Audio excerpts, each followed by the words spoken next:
I know I should be investing for my future, but markets are at an all-time high. That's today's discussion.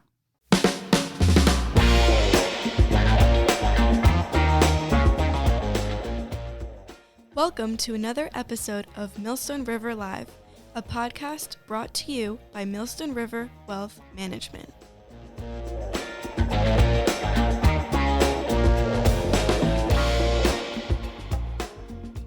Welcome back to Millstone River Live. This is Matt Siegel. I'm here with my co-host Adam Zielinski, and today we're tackling a common investor fear.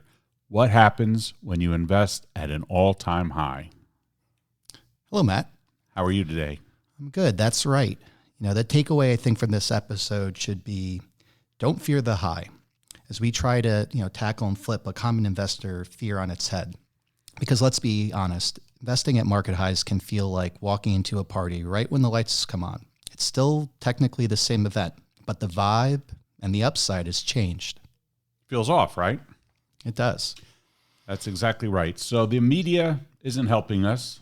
I think we hear that about lots of stuff on a daily basis. Every headline screams stocks are at a record high, and it's like a flashing danger sign. And because of recency bias, we tend to remember the peaks before the crashes, kind of like in 2000 or 2007, and much more vividly than the hundreds of other highs that didn't end so badly. Right. Like a lot of investing, psychology plays a big role. Losing money after buying feels worse than missing out on gains. That fear often drives investors to sit on the sidelines. Yeah, so what does the data really say? Here's what the research tells us and why it gets interesting. When you strip away the emotions and you just look purely at the numbers, investing at a high isn't actually any worse than investing on, let's say, any random day.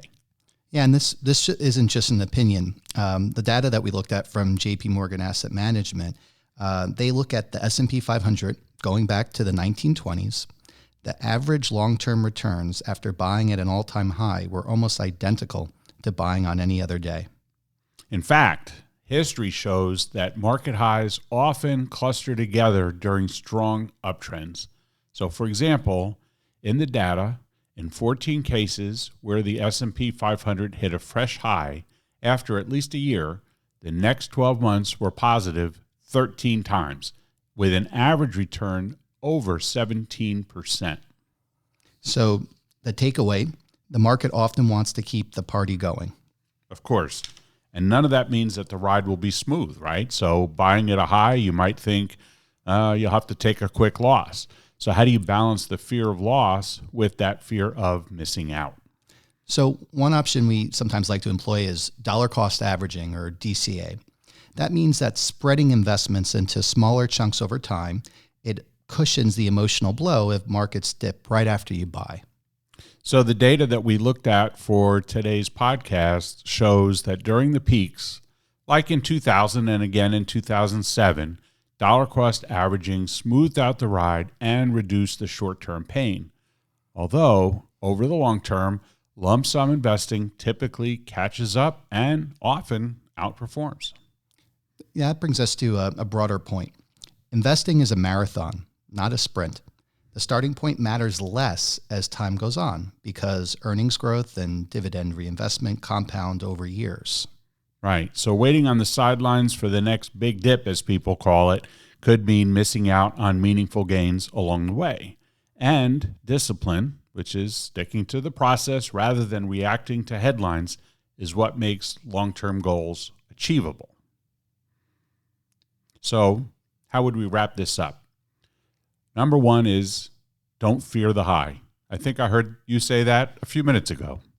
Market highs don't automatically mean danger. They often mean momentum.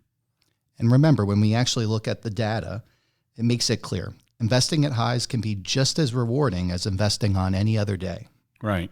So what we tried to do today in just these few short minutes together was share an idea that we think is helpful. It's a concept that we explore with clients frequently, and we want to make sure that even our non-client listeners found value in this. We appreciate you joining us for today. If you found this episode of Millstone River Live to be helpful, We hope you'll subscribe on whatever podcast app you prefer and even share it with someone who might be waiting on the sidelines. And Matt, remember, markets may feel like a party at 2 a.m., but sometimes the best action is just staying on the dance floor. Well said.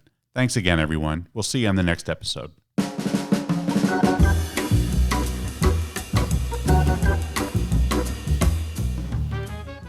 We hope you've enjoyed this episode of Millstone River Live. Feel free to share it with someone you think might benefit. Millstone River Wealth Management is an independent wealth management firm based in New Jersey. We form a supportive partnership with our clients and help with financial education and planning. We welcome your feedback. Send comments or questions to podcast@millstone-river.com. More information about our firm can be found online at millstone-river.com. Thanks for listening.